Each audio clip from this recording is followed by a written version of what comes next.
All right, greetings. Welcome back to Black Bear News, where everything is connected. What's going on, y'all? Good to see you. Did a little bit of a late start because of the eclipse. So that's why I started at 12 today. Hope I didn't throw everybody off too much.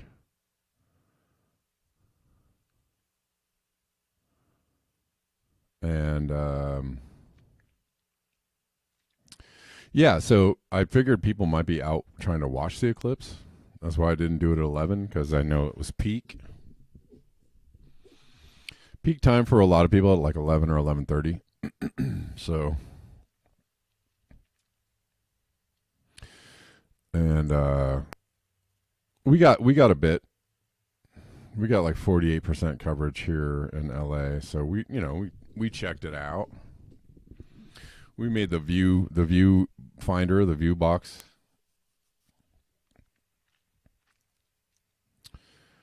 And all that. Nice. The portal to hell always leads to Cleveland. Yes, extra. What's up, Rockfin people? How you doing? Well, what we really know about today is that it's Monday, right? There are all the predictions of like, of portals and earthquakes and catastrophe, calamity. And what I said to my friend the other day was, what we're going to find out is Monday. And it is Monday. Hello. We're live on YouTube, Rockfin, and on Twitter. Hope you guys enjoyed the eclipse. If you were watching the eclipse, hope you all had a good old time. If you're watching on Twitter, please say hello, like it up, repost it, and all that kind of good stuff.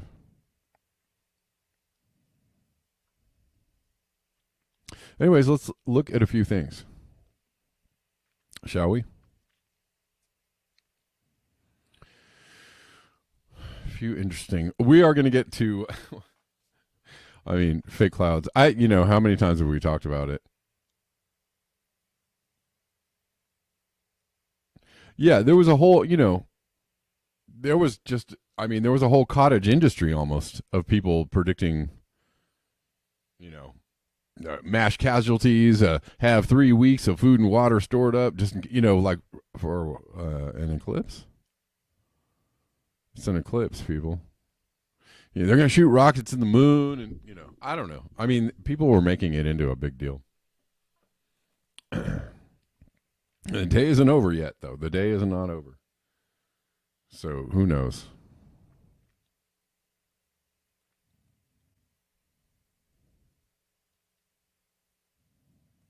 But pretty sure it's just a Monday.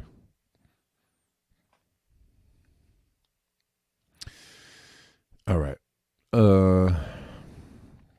Paris Agreement. This is from Steve Austin.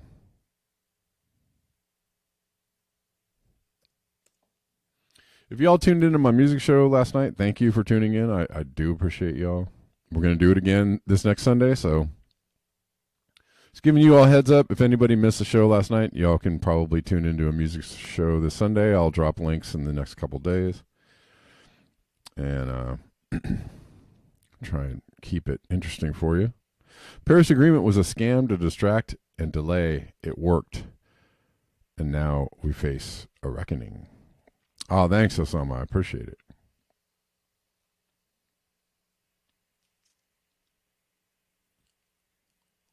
I appreciate it. Thanks for hanging out with us yesterday. It was cool. It was fun.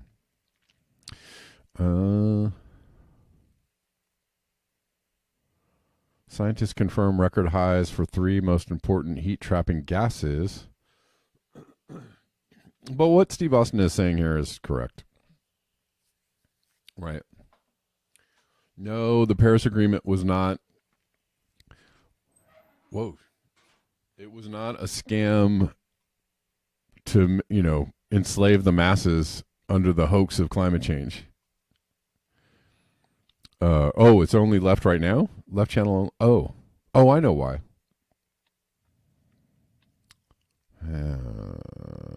Let's see. See if I can fix it right now. I think I know why. How about now? Fixed? I think that did it. No, it was a scam to delay and obfuscate the reality of climate change. Better?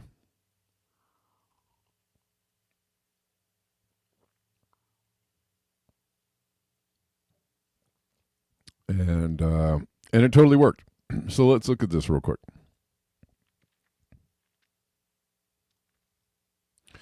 Scientists confirm highs for three most important heat-trapping gases. Global concentrations of carbon dioxide, methane, and nitrous oxide climbed to unseen levels in 2023, underlining climate crisis.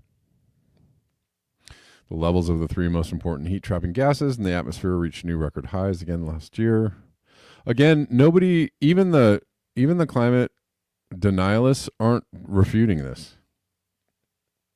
You'll notice, pay close attention.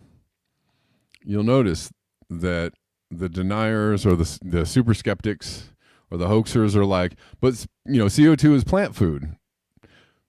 Kind of tacitly acknowledging that there is actually more CO2 in the air and that it can only be a good thing, right? And most of the climate denial, the professional climate denialists out on their book tour or the YouTube tour or whatever they're doing, they all admit that the planet is warming, right? They all are like, well, it's warming, but it's not going to be that bad. Oh, it's warming, but it can only be great because it'll be summertime everywhere and people will go on vacation and grow lots of big food, right? So even the denialists don't deny that this thing is actually happening. So if somebody has information for me, as I've said countless times, if you have information leading to me to believe that CO2 isn't rising or methane isn't rising or that ice isn't melting, and somehow the things that people can see, touch, taste, and feel are completely wrong, and this really is a hoax, please send it to me because I want to believe. I want it to be a hoax. I don't want it to be real. If I knew it to be fake, I might put a spring in my step. Anyways, let's keep going. Levels of three most important heat-trapping gases in the atmosphere reached new record highs again last year, U.S. scientists have confirmed, underlining the escalating challenge posed by the climate crisis. Global concentrations of carbon dioxide, the most important and prevalent of the greenhouse gases emitted by human activity, rose to an average of 419 parts per million in the atmosphere in 2023, while methane, a powerful, if shorter lasting greenhouse gas, rose to an average of 1,922 parts per billion. That is almost 3 times what it should be. Levels of nitrous oxide. They don't say that.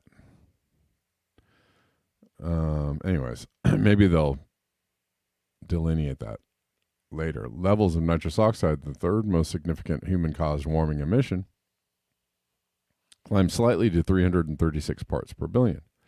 The increases do not quite match the record jump seen in recent years, according to the National Oceanic and Atmospheric Administration, but still represent a major change in the composition of the atmosphere, even from just a decade ago.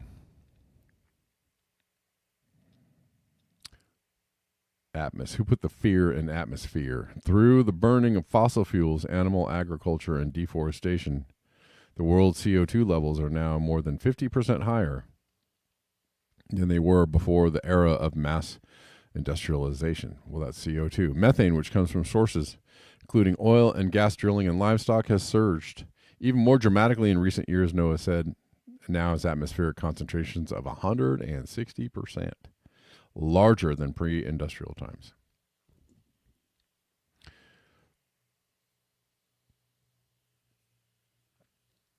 Well, if 100% is 2 times, 160% is a lot. It's a lot closer to 3 times.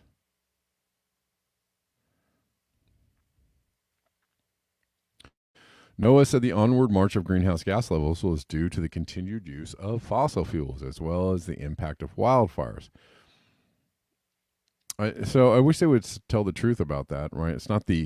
It is the continued use. See, therein lies the language trickery.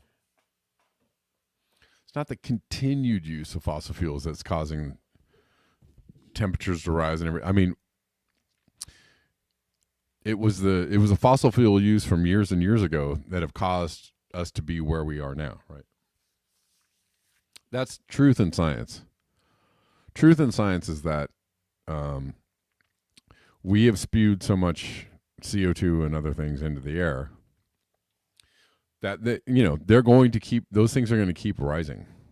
The emissions could go down, but those levels will most likely keep rising for years.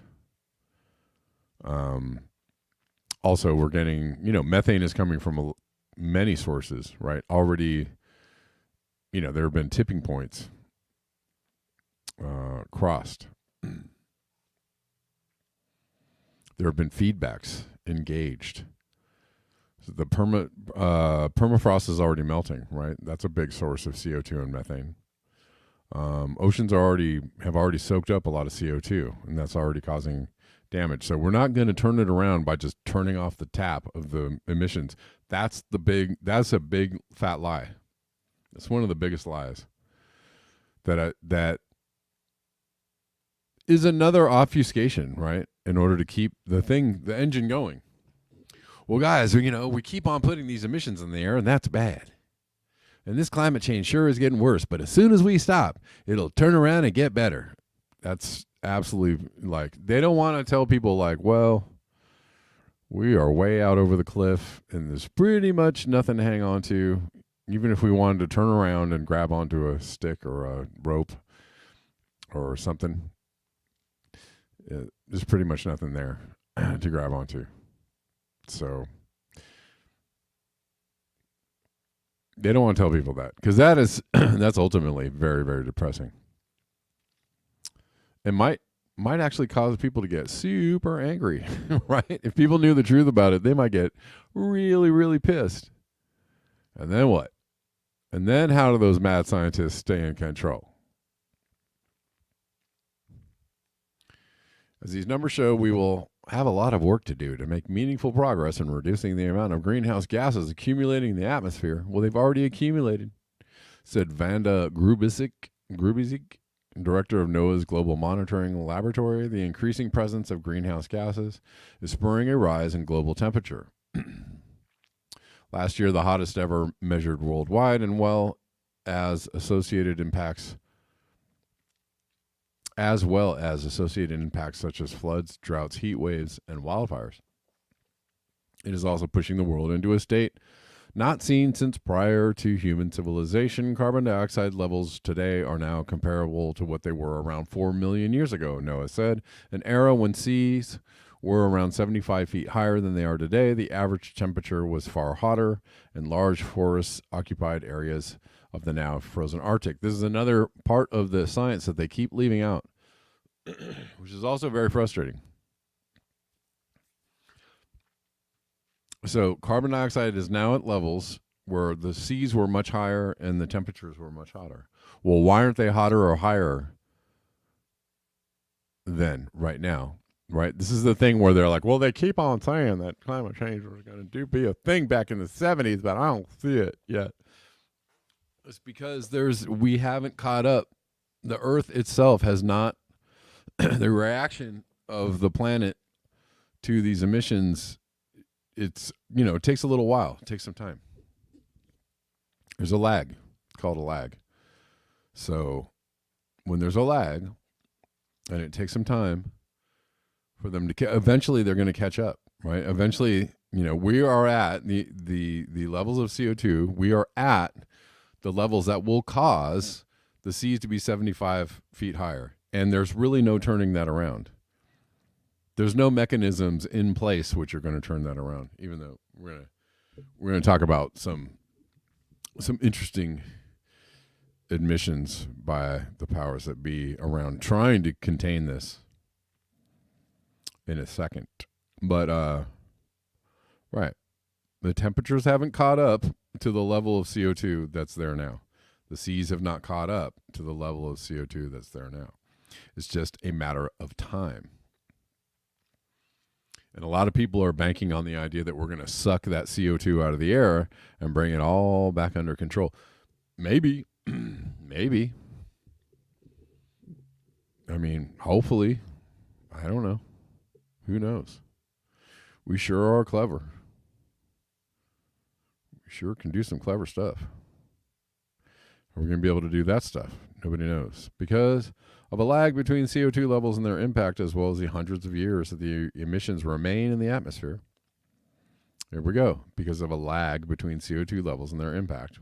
I just spelled that out. The timescale of the climate crisis is enormous. Scientists have warned that governments need to rapidly slash emissions to net zero and then start removing carbon from the atmosphere to bring down the future temperature increases. But that's it. And that's the end of the story. That's all they got for you. Right at the end, they're like, there's a big lag. And let's just hurry up and stop it already. Ooh, let's talk about some geoengineering stuff. Let's get a little out there, shall we? Well, we know that geoengineering is totally fake and such a conspiracy theory, and it's just so wild that people will consider this. And this is Dubai's artificial rain, which happens because of cloud seeding. Dubai and other Gulf states engage in massive weather manipulation. Now they have seen some very wild and erratic weather as of late, and I don't know if you can. So there's erratic weather all over the planet. I don't know that you can you can't pin that on.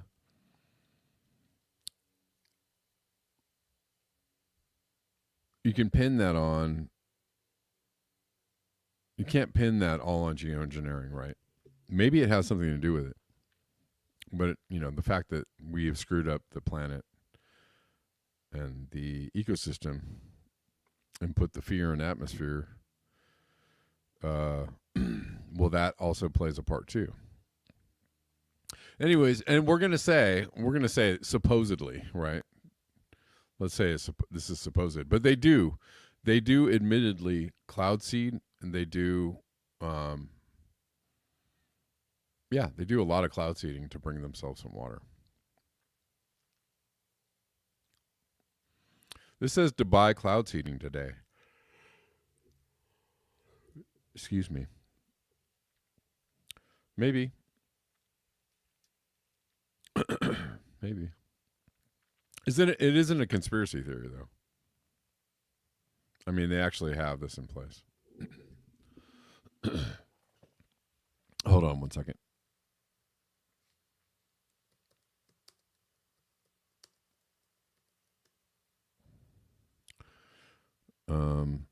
So in case you were, wondering, no, they're just showing pictures of rain and they're saying it's cloud seeding. In case you were lost as to the actual reality of it, United Arab Emirates, the UAE, is using cloud seeding tech to make it rain. This is from just a few weeks ago, March 18th, 2024. In the 1990s, the UAE introduced a rain enhancement methodology called cloud seeding. In the 1990s. Just so you know, this is completely out in the open. This is completely admitted to. So this isn't like, so if you're in the camp of like, geoengineering is all conspiracy, I don't know. I'd suggest maybe you roll that back a little bit, or perhaps consider nuance in your thinking. Right? It doesn't have to be either or. It could be and. climate change can cause massive extreme weather events, and they could be exacerbated and or caused by some manipulation of the weather, which is a thing that actually happens. It's absolutely happens. It absolutely happens. Absolutely happens. And we're gonna bring you more proof that this is a true and a true fact. Anyways, cloud seeding is a process of increasing the amount of rain produced from the clouds above, which is designed to improve water shortage issues in arid regions around the emirate. By the early 2000s, Sheikh Mansour bin Zayed Al Nahyan, the vice president of the UAE, allocated up to $20 million for research into cloud seeding. So this is 20 years ago. 20 years ago. The UAE, and $20 million is cheap. Look how cheap that is. The UAE partnered with the National Center for Atmospheric Research in Colorado and NASA to set up the methodology for cloud seeding.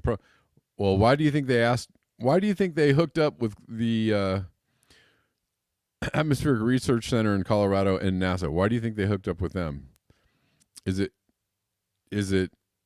because they already do this? They already know all about it? Is it because they're already implementing it? I don't know. It seems like they're experts because the UAE partnered with them to set up the methodology. Apparently, they know what they're doing.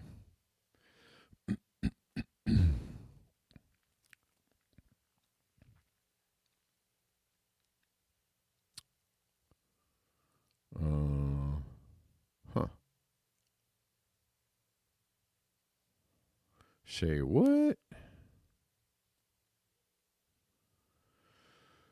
Hold on one second.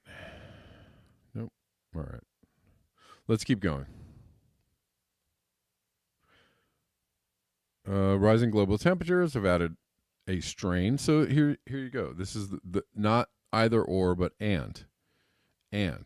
Rising global temperatures have added a strain on regions like the Middle East, which is extremely vulnerable to the impacts of climate change.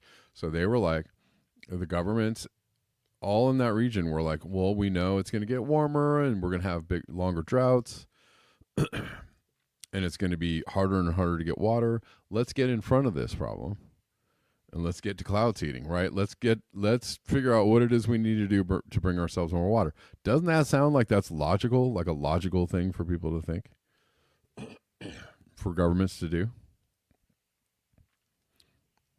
So those nations are now faced with a big problem, how they can solve their water shortage issues. The UAE averages less than 200 millimeters of rainfall a year, in stark contrast to London's average of 1,051 millimeters and Singapore's 3,012 millimeters. In the UAE, temperatures can reach as high as 50 degrees Celsius during the summer, where 80% of the country's landscape is covered with desert terrain. Extreme heat could exacerbate water scarcity issues and impose restraints on agricultural productivity in the country. United Nations projects that by 2025, that's real soon, 1.8 billion people will face absolute water scarcity across the world. 1.8 billion. That's real close to 2. That's real close to a quarter of the entire population of the planet. The Middle East stood out as one of the most water-stressed areas, with around 83% of the population in the region prone to experiencing high levels of water stress. With water scarcity at the core of the region's challenges, the Gulf state implemented a program aimed at addressing the issue. Introduce cloud seeding. In the 1990s, the UAE introduced a rain enhancement methodology called cloud seeding. Cloud seeding is the process of increasing the amount of rain produced from the clouds above, which is designed to improve water shortage issues in arid regions. So this is a long, tried and true technology. They started using it in the 1990s, but that doesn't mean that's when it was invented or when they started using it. All the way back in Vietnam. Was it Operation Popeye?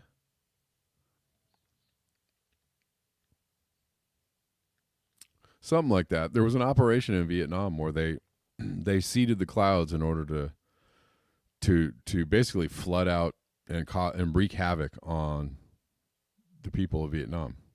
Operation Popeye. Yeah. So it's a long used technology, tried and true. and it's not a secret. It's not that big of a secret.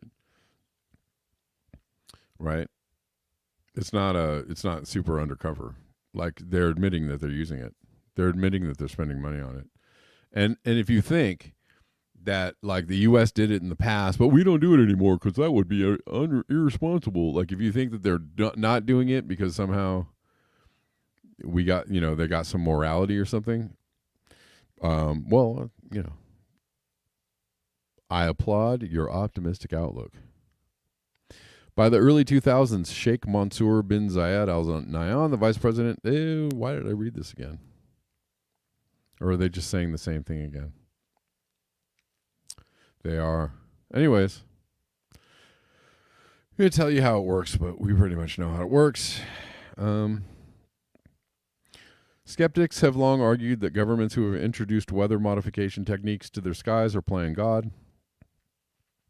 During a visit to the NCM, General Director Abdullah Al-Mandous told CNBC that the technology is based on scientific background.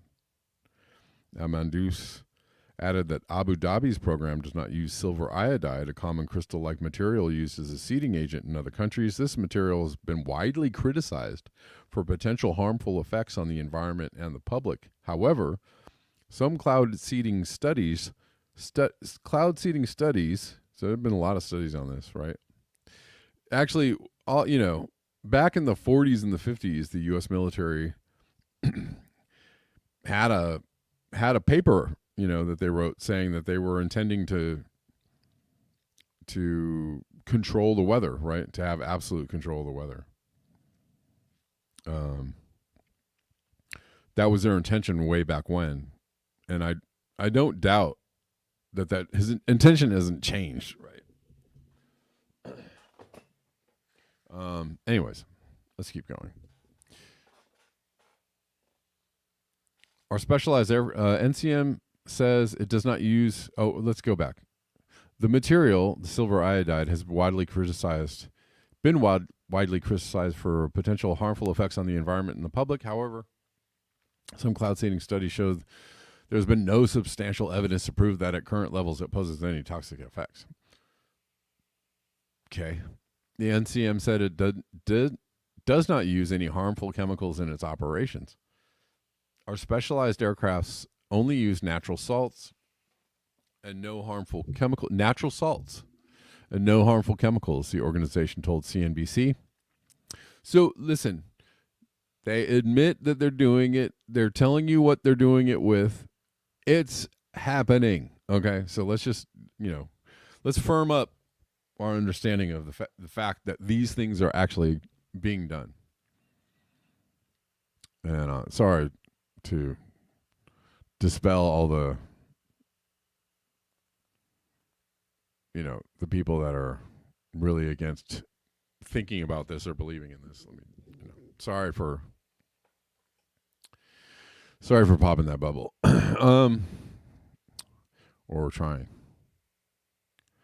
Amandu said the center started manufacturing its own seeding agent called nanomaterial. Wow. A fine salt coated with titanium oxide, which is more effective than what it uses currently. It will give us 3 times more effective results than the hygroscopic flares, he said. The nanomaterial is presently undergoing trials and experimentation in various atmospheres, both in the UAE and the US. I'm telling you right now that, you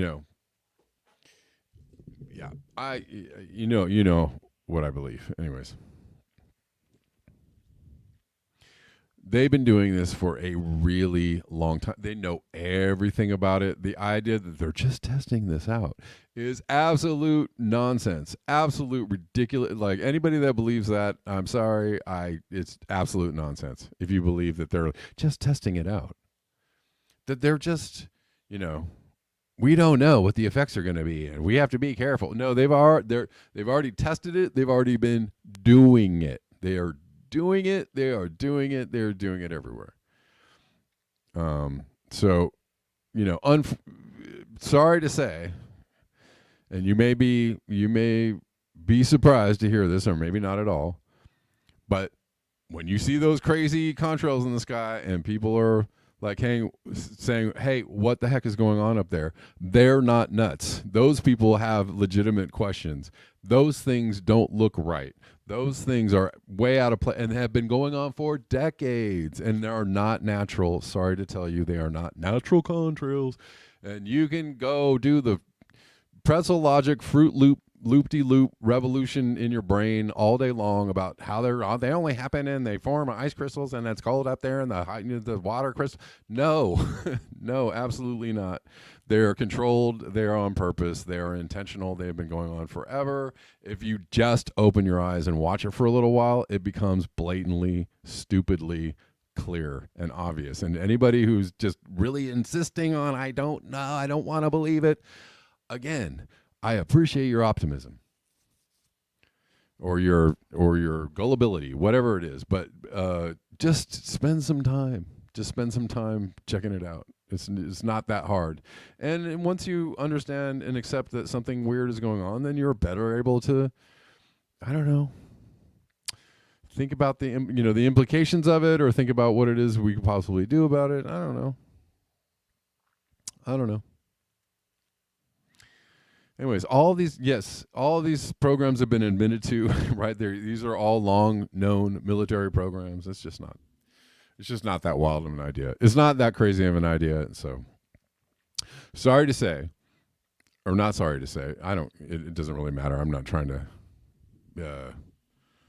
I'm not trying to give any disclaimers here, but I happen to side with the people that are like, what the heck is going on up there? And the people that are, taking pictures of the crazy contrails, I happen to side with them.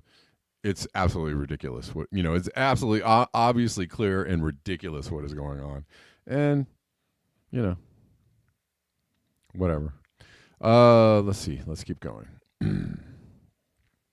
So let's get to the meaty story of the day.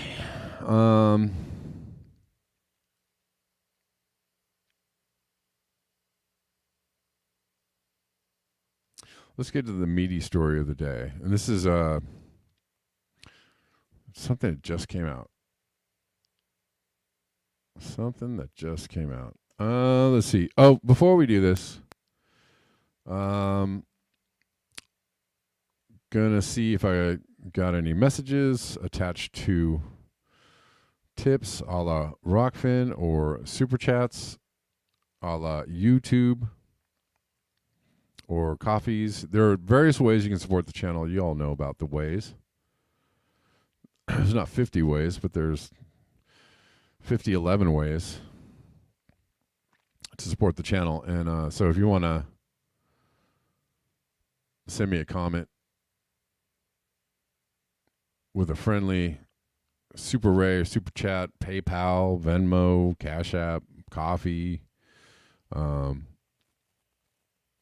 I will surely relay the message to the audience. And so many people already support the show. Y'all know who you are, and I appreciate you. Let's see. All right, I'll check back in on that a little bit later.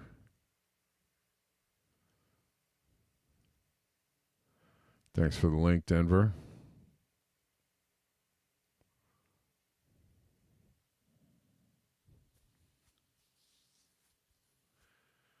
Yeah.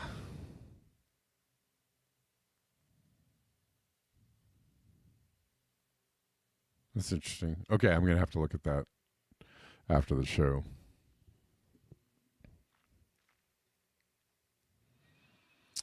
Okay. This is a story that a lot of people have been checking out. Geoengineering test quietly launches salt crystals into the atmosphere.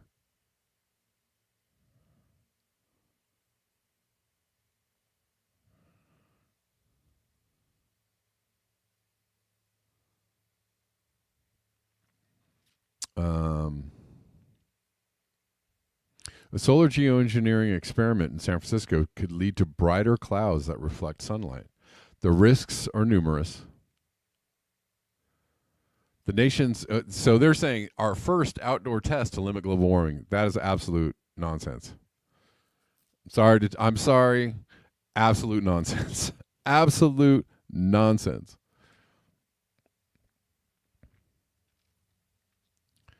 That this is the first test, outdoor test, right? No. Sorry. No. Absolutely ridiculous. The nation's first outdoor test to limit global warming by increasing cloud cover. Are you sure? Are you sure about that? Launched Tuesday from the deck of a decommissioned aircraft carrier in the San Francisco Bay. The experiment, which organizers didn't widely announce to avoid public backlash, because they know how people feel about this, marks the acceleration of a contentious field of research known as solar radiation modification. The concept involves shooting substances such as aerosols into the sky to reflect sunlight away from the Earth. The move, led by researchers at the University of Washington, has renewed questions about how to effectively and ethically study promising climate technologies that could also harm communities and ecosystems in unexpected ways. The experiment is spraying microscopic salt particles into the air. What did they just say in the UAE, in the story about the UAE? That they are already using, they're, okay, so the effects are, right, the intended effects are different, but they're using the same components, right?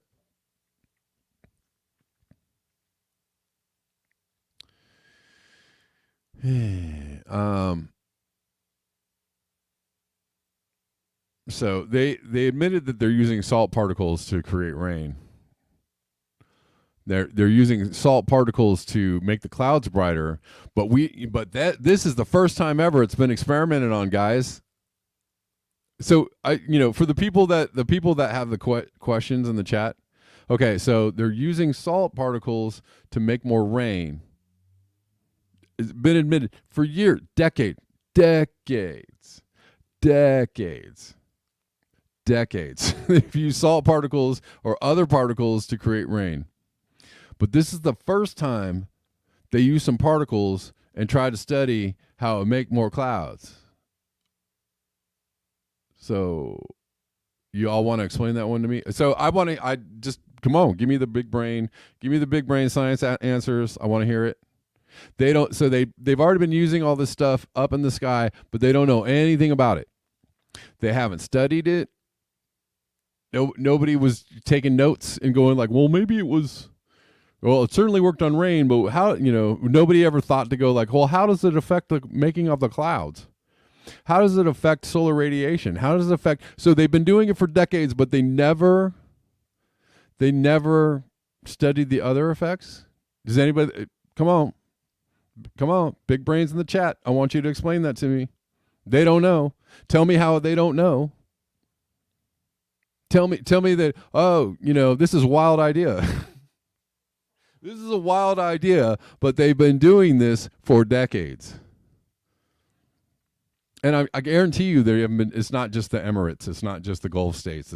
They've been doing this for decades. They know all about it. They know how it works. But you guys are like, no way.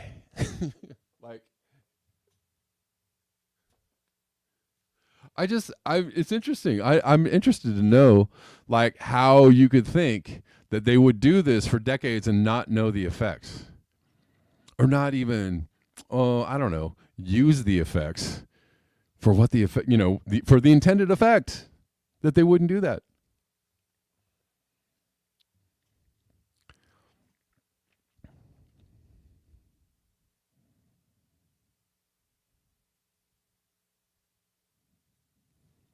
I just want to know. Okay. The move led by researchers at the University of Washington has renewed questions about how to effectively and ethically study promising climate technologies that could also harm communities and ecosystems in unexpected ways. The experiment is spraying microscopic salt particles into the air, and the secrecy surrounding its timing caught even some experts off guard. Let's read on. Since this experiment was kept under wraps until the test started, I'm sorry. We are eager to see how public engagement is being planned and who will be involved, said Suchi Talati, the executive director of the Alliance for Just Deliberation on Solar Geoengineering, a nonprofit that seeks to include developing countries in decisions about solar modification. Well, thanks. We want to, come on, you guys get in here and let us know what you think. Is that what you think? Great. We're going to do it anyways. A nonprofit that seeks to include, kind of like, hey guys, don't you want some democracy? No, we're good. We don't want, oh no, you did, oh thanks, you do want democracy. Here we come. Kind of like that, right? Kind of how that works. Kind of how that works. Oh, if you don't understand what I'm asking is, how would you not know? Like, how would this thing not already be in operation, fully understood, fully deployed, right? How would you not, so they're acting like, oh, we're just testing it out.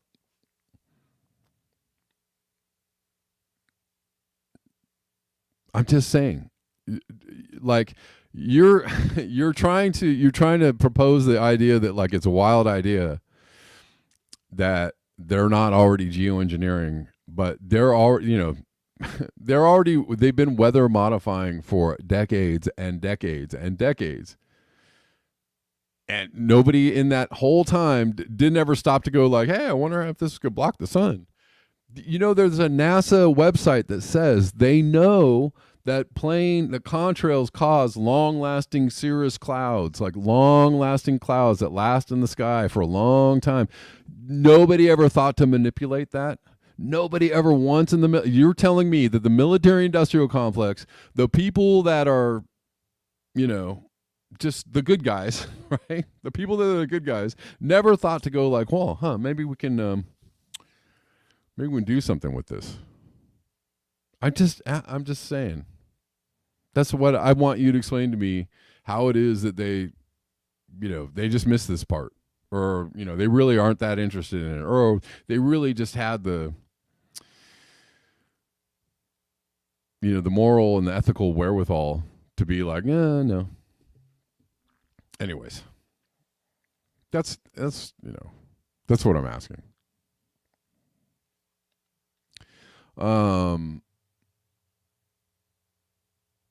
Anyways,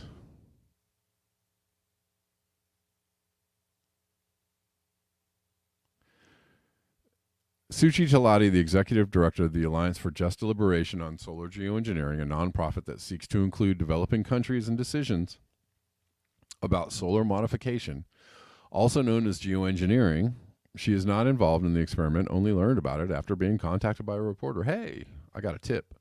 While it complies with all current regulatory requirements, there is a clear need to re-examine what a strong regulatory framework must look like in a world where solar radiation modification experimentation is happening. Well, let me ask another. Let me put it in another way. Let me put it in another way. You know that we have like the rules-based order in the world, right? We have these like international rules, things that people can't do, war crimes that countries can't commit. Laws. We have laws that govern like the world and how the military operates, how militaries are supposed to operate, and how, right? And the U.S. constantly breaks those rules, constantly doesn't abide by those rules, constantly commits war crimes, constantly commits human rights violations, constantly, right? But the scientific community and the military industrial complex and what the powers that be are totally abiding by these rules of ethics, how geoengineering is, right? We're supposed to have their regulatory framework. It's ludicrous. It's absolutely ludicrous to think that they're like, oh, they're totally following the rules. The Coastal Atmospheric Aerosol Research Engagement, or CARE, project is using specially built sprayers to shoot trillions of sea salt particles into the sky in an effort to increase the density and reflective capacity of marine clouds. The experiment is taking place, when conditions permit, atop the USS Hornet Sea, Air, and Space Museum in Alameda, California, and will run through the end of May, according to a weather modification form the team filed with federal regulators. The project comes as global heat continues to obliterate monthly and yearly temperature records, and amid growing interest in solar radiation modification from Silicon Valley funders and some environmental groups. It also follows the termination of a Harvard University experiment last month. Oh, hold on. Here we go. David Keith is coming in here. Follows the termination of a Harvard University experiment last month that planned to inject reflective aerosols into the stratosphere near Sweden before it was canceled after encountering opposition from indigenous groups. Well, thank God the indigenous groups are out there trying to oppose.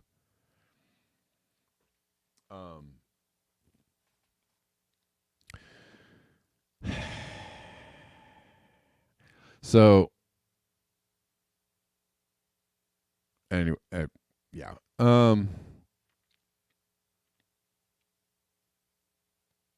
Anyways, they go on to say solar radiation modification is controversial because widespread use of technologies like marine cloud brightening could alter weather patterns in unclear ways and potentially limit the productivity of fisheries and farms. It also wouldn't address the main cause of climate change, the use of fossil fuels, and could lead to catastrophic spike in global temperatures if major geoengineering activities were discontinued before greenhouse gases decrease to manageable levels. Kind of like ships not using bunker fuel, right? Now that's a different story altogether, and a different aspect of climate change, right? Obviously, this is a completely different aspect of climate change.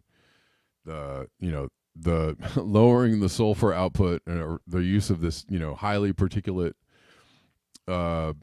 inducing fossil fuel burning, right, that ships do. They've been trying to clean up the ship exhaust over the last few years, right? They discontinued the use of certain heavy fuels, and what that has led to is a drop in the solar radiation management of the planet, basically. I mean, if you want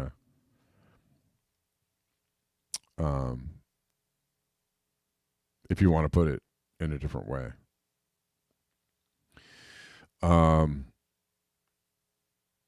Now I know this conversation, gets people debating and gets people worked up, and I get it. It gets me a little worked up too, but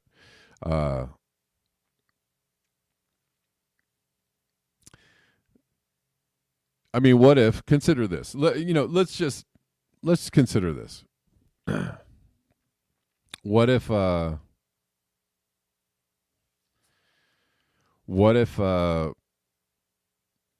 have been, making the contrails, right, that kept the Earth. What if the Earth is supposed to be even hotter than it is now? What if they've been making contrails or doing solar radiation management for, maybe they've been doing that for decades, and they've been evolving in their technologies, the technologies surrounding that, right? Maybe they have other ways, right? Maybe they've been doing it for so long that they've moved past, again, going back to the article about the cloud seeding, the guy said, well, we don't use silver iodide, but then we use salt, but salt isn't as effective, so now we're doing this wrapped in titanium, right? Maybe the technology is evolving to the point where maybe they don't have to do a contrail thing, or who knows?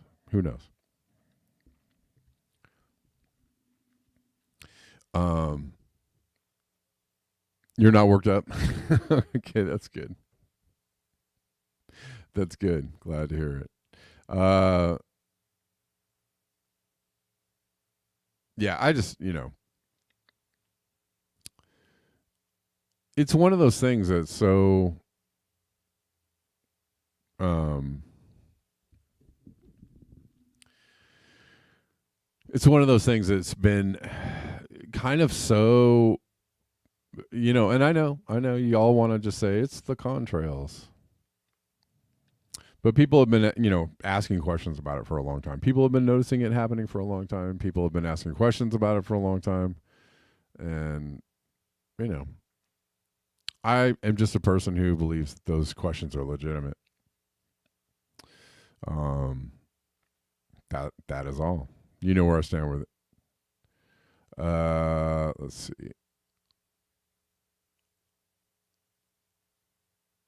But it's funny. I mean, they keep doing this as well, right? They keep like saying like, "Oh, we're gonna test it. Here we go. And then they're just gonna reveal that they've been doing it. Eventually, this is my bet. This is my prognostication. This is my supposition that eventually they're gonna go, "Oh yeah, we've been doing it. We've been doing it for a long time, right? We know all about it. We've been doing it, right?" So they keep saying over the last like 5, 7, 8, 10 years, the David Keith team and all those people have been like, we're getting ready to test it. We're getting ready to test it. And then like 2 years ago, remember we had some random rogue company doing a solar geoengineering thing in Mexico. And, the Mexican government said, well, don't do that anymore.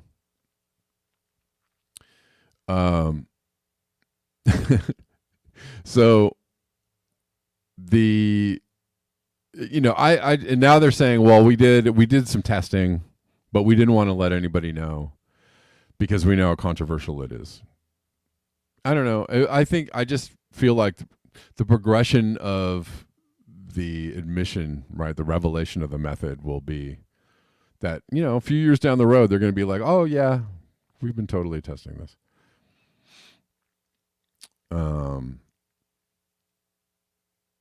All right. But it's even if you don't think that geoengineering is not going on, I mean, the fact that they're admitting to testing it in the, in the quest for rolling this out. Okay. Nah. We're almost going to roll it out, guys. We're trying to figure out whether it's going to be good or bad. Like, okay. I just, they're already admitting that they're admitting that they're doing the testing without letting anybody know, right? Apparently they canceled this test in Sweden because some people were against it, right? Rightly so. People were like, hey, no, we don't want this to happen. So they're like, guess what? We'll just do it and not let anybody know that we're doing it. Like, hey, that sounds pretty ethical to me, don't you think? Guys in the chats, the people that are like, no way. the no way people, they just said we did a test and we didn't tell anybody because we didn't want anybody to get mad at us. That's basically what they're saying. They didn't want any, they wanted everybody to can it and not say anything about it and not raise their little stupid voices about it. So we're just going to go ahead and test it anyway. So I, case in point for y'all that are like, no way. So anyways, you're going to keep on going with that. You're going to keep on going with like, no, you guys are the no way people. You're like, no, that's not happening. It's not, there's no chemtrails. There's no chemtrails. Or there's no, I don't actually call them chemtrails. I call them intentional contrails. They're just, you can make contrails happen. Contrails are intentional. It's not that hard.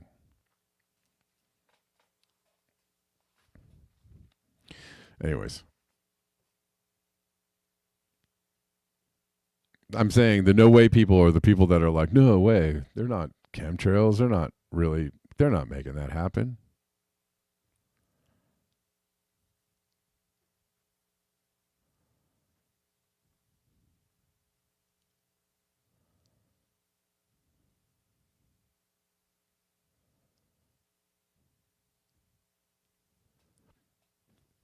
Let's see.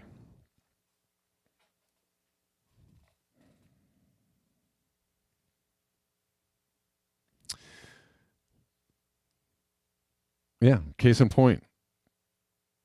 They just did it. They just did it without telling you. Yeah. And eventually eventually it's gonna be like, well, yeah, we've been doing it. And we just didn't want to let you know. And then sorry for your luck. Anyways. But excellent to see you guys today. Thanks for hanging out.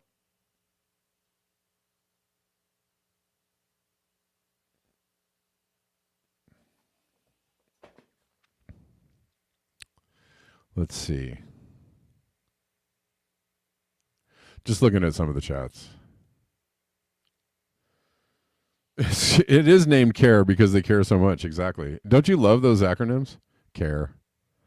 We care. We wouldn't, anyways. Yeah.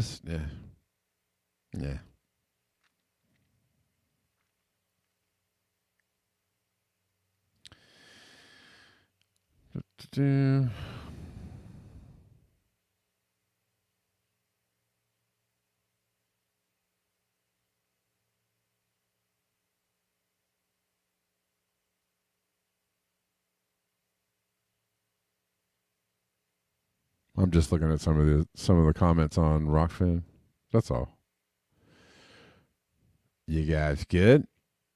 Because we're about to end the show.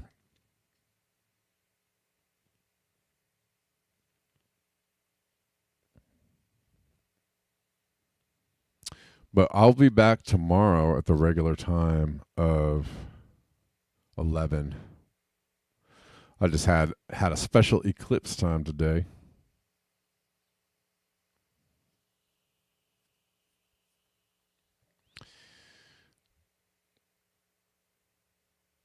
That's all. That is all. But tomorrow at 11, we'll be back at the regular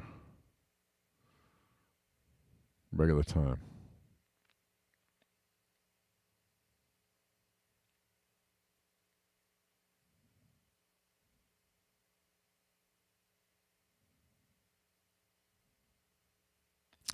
All right. Thanks, guys. Appreciate you. Thanks for hanging out. It's been fun. And see you all tomorrow. Hope you all enjoy the rest of your day. Until next time. Peace.